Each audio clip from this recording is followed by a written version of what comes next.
നെറ്റ്ഫ്ലിക്സിലൂടെ റിലീസായ ഏറ്റവും പുതിയ ഇന്ത്യൻ വെബ് സീരീസ് ആണ് കാലാപാനി. ഈ ഒരു സീരീസിന്റെ ജോണർ എന്ന് പറയുന്നത് സർവൈവൽ ത്രില്ലറാണ്. ഈ ഒരു സീരീസിന്റെ സ്റ്റോറി എന്ന് പറയുന്നത് ആൻഡമാൻ നിക്കോബാറിൽ നടക്കുന്ന ഒരു പാൻഡമിക് സിറ്റുവേഷൻ, അവിടുത്തെ ആൾക്കാർ ആ സിറ്റുവേഷൻ എങ്ങനെയാണ് ഫേസ് ചെയ്യുന്നത്, അല്ലെങ്കിൽ ആ ഒരു പ്രോബ്ലത്തിൽ നിന്ന് എങ്ങനെയാണ് പുറത്തു വരുന്നതൊക്കെയാണ് ഈ സീരീസ് സംസാരിക്കുന്നത്. ആ ഒരു പാൻഡമിക് സിറ്റുവേഷൻ എന്ന് പറയുന്നത് അത്ര നോർമൽ ആയിട്ടുള്ള ഒരു കാര്യമല്ല. ഒരു ഐലൻഡിനകത്ത് നടക്കുന്ന പാൻഡമിക് സിറ്റുവേഷൻ ആണ്. അതും ആ ഒരു വൈറസിന്റെ ഒറിജിൻ എങ്ങനെയാണെന്നോ അല്ലെങ്കിൽ അതിന്റെ ക്യൂർ എങ്ങനെയാണെന്നോ ആർക്കും അറിയത്തില്ല. അത് പെട്ടെന്ന് സ്പ്രെഡ് ആവുന്നുണ്ട്. ആ ഒരു കാര്യം മാത്രം എല്ലാവർക്കും അറിയാം. ഈ ഒരു പാൻഡമിക് സിറ്റുവേഷനും ഇത് ഫേസ് ചെയ്യുന്ന അവിടുത്തെ ആൾക്കാരുടെ പെർസ്പെക്റ്റീവിലാണ് ഈ ഒരു സീരീസ് സംസാരിക്കുന്നത്. ഒരു അടിപൊളി സീരീസ് ആയിരുന്നു. മേക്കിംഗ് വൈസും ആ ഒരു ക്വാളിറ്റി വൈസും ക്യാരക്ടർ പെർഫോമൻസും ആ ഒരു എൻറ്റയർ സീരീസിന്റെ എക്സിക്യൂഷൻ ഒക്കെ അടിപൊളിയായിരുന്നു. പക്ഷെ ആ ഒരു സീരീസ് കംപ്ലീറ്റ്ലി ആ ഒരു വൈബ് തന്നിട്ടുണ്ടോ എന്ന് ചോദിച്ചാൽ എനിക്ക് ഇല്ലാന്നേ പറയാൻ പറ്റത്തുള്ളൂ. കാരണം ഒരു ഫസ്റ്റ് 2-3 എപ്പിസോഡൊക്കെ നല്ല എൻഗേജിംഗ് ആയിരുന്നു. ആ ഒരു പാൻഡമിക്കും അല്ലെങ്കിൽ അത് ഫേസ് ചെയ്യുന്ന ആൾക്കാരുടെ സിറ്റുവേഷൻ ഒക്കെ വളരെ അടിപൊളിയായിട്ട് നല്ല എൻഗേജിംഗ് ആയിട്ട് സംസാരിക്കുന്നുണ്ടായിരുന്നു. പക്ഷെ ആ ഒരു 2-3 എപ്പിസോഡൊക്കെ കഴിഞ്ഞ് അല്ലെങ്കിൽ ആ കാര്യം ഡീറ്റെയിൽ ആയിട്ട് നമ്മൾ അറിയിച്ചതിന് ശേഷം പിന്നീട് അങ്ങോട്ടുള്ള ഒരു സ്റ്റോറി ടെല്ലിംഗ് എന്ന് പറയുന്നത് വളരെ സിമ്പിൾ ആയിട്ട് അല്ലെങ്കിൽ ഭയങ്കര ഒരു സ്ലോ പീസിലാണ് പോകുന്നത്. സോ ആദ്യത്തെ 2-3 എപ്പിസോഡ് തന്ന ഒരു എൻഗേജിംഗ് ഫാക്ടർ പിന്നീട് അങ്ങോട്ട് തരാൻ സാധിച്ചിട്ടില്ല. പക്ഷെ ഓവറോൾ സീരീസ് വാസ് നൈസ് ആയിരുന്നു. ആ ഒരു സർവൈവൽ ത്രില്ലർ എന്ന് പറയുമ്പോൾ തന്നെ നമ്മളൊരു എൻഗേജ് ചെയ്യിപ്പിച്ച അല്ലെങ്കിൽ ആ ഒരു കാണുന്ന ടൈം ഫുള്ളും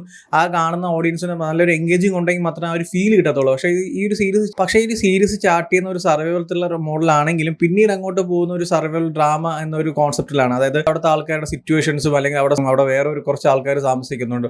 സോ അവർക്കും ഈ വൈറസുമായിട്ട് എന്തെങ്കിലും കണക്ഷൻ ഉണ്ടോ അല്ലെങ്കിൽ ഇതിന്റെ ഒറിജിനായിട്ട് അവർക്ക് എന്തെങ്കിലും കണക്ഷൻ ഉണ്ടോ. സോ അങ്ങനത്തെ കുറെ കാര്യങ്ങളൊക്കെ ഒരു ഡ്രാമ പോലെയാണ് സംസാരിച്ചു പോകുന്നത്. ഈ ആദ്യത്തെ 2-3 എപ്പിസോഡ് അല്ലെങ്കിൽ ഈ ഒരു കാലാപാനി എന്നതിന്റെ മെയിൻ കോൺസെപ്റ്റ് പറഞ്ഞതിന് ശേഷം പിന്നീട് അങ്ങോട്ട് ഒരു ലീനിയർ ആയിട്ട് അല്ലെങ്കിൽ ജസ്റ്റ് ആ ഒരു സീൻ ഇങ്ങനെ കണ്ടുപോകുന്ന ഒരു ഫീൽ മാത്രമേ ഉള്ളൂ. അല്ലാതെ ത്രില്ലിംഗ് ആയിട്ടുള്ള എലമെന്റ്സും കാര്യങ്ങളൊക്കെ ഭയങ്കര കുറവാണ്. ഒരു 7 എപ്പിസോഡുള്ള ഒരു സീരീസ് ആണ്. ഓരോ എപ്പിസോഡും ഏകദേശം ഒരു 1 hour ഡ്യൂറേഷൻ ഒക്കെ ഉണ്ട്. അതുകൊണ്ട് തന്നെ ചില സീക്വൻസും ചില എപ്പിസോഡൊക്കെ നല്ല ലാഗ് നമുക്ക് ഫീൽ ചെയ്യും. ആ ഒരു സ്ലോ പീസിൽ കഥ പറയുന്നുണ്ട്. പക്ഷെ ഓവറോൾ ആ ഒരു മേക്കിംഗ് എക്സിക്യൂഷൻ അല്ലെങ്കിൽ ആ ക്യാരക്ടേഴ്സിന്റെ പ്രസന്റേഷൻ ഒക്കെ ഭയങ്കര രീതിയിൽ ഇഷ്ടപ്പെട്ടു.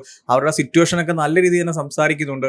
അതായത് ആ ഒരു പാൻഡമിക് സിറ്റുവേഷൻ വരുമ്പോൾ അവർ കംപ്ലീറ്റ്ലി ട്രാപ്പായി പോകും. അവിടെ അവർക്ക് രക്ഷപ്പെടാൻ പറ്റത്തില്ല. അതായത് ആ ഐലൻഡിൽ നിന്ന് പുറത്ത് കിടക്കാൻ പറ്റത്തില്ല. ചുറ്റും വെള്ളമാണ്. തൊട്ടടുത്ത ഐലൻഡ്സിൽ പോകാൻ പറ്റത്തില്ല. അങ്ങനെ കംപ്ലീറ്റ്ലി ട്രാപ്പായി കിടക്കുന്ന കുറെ ആൾക്കാർ. സോ ആ ഒരു കാര്യങ്ങളൊക്കെ വളരെ ഡീറ്റെയിൽ ആയിട്ട് അടിപൊളിയായിട്ട് തന്നെ ഒരു സീരീസ് സംസാരിക്കുന്നുണ്ട്. സോ സർവൈവിംഗ് കോൺസെപ്റ്റ്സ് ഒക്കെ ഇഷ്ടപ്പെടുന്നവരാണെങ്കിൽ നിങ്ങൾ തീർച്ചയായിട്ടും ചെക്കൗട്ട് ചെയ്യേണ്ട ഒരു സീരീസ് ആണ് കാലാപാനി. സോ ഓൾറെഡി ഈ ഒരു സീരീസ് കണ്ടവരാണെങ്കിൽ നിങ്ങൾ റിവ്യൂസ് എന്താണെന്ന് വെച്ചാൽ കമന്റ് ചെയ്യൂ. വീഡിയോ ഇഷ്ടപ്പെട്ടാൽ ലൈക്ക് ചെയ്യൂ, ഷെയർ ചെയ്യൂ. ഇതുപോലത്തെ കൂടുതൽ വീഡിയോസിനെ ചാനൽ സബ്സ്ക്രൈബ് ചെയ്യൂ. Thank you so much.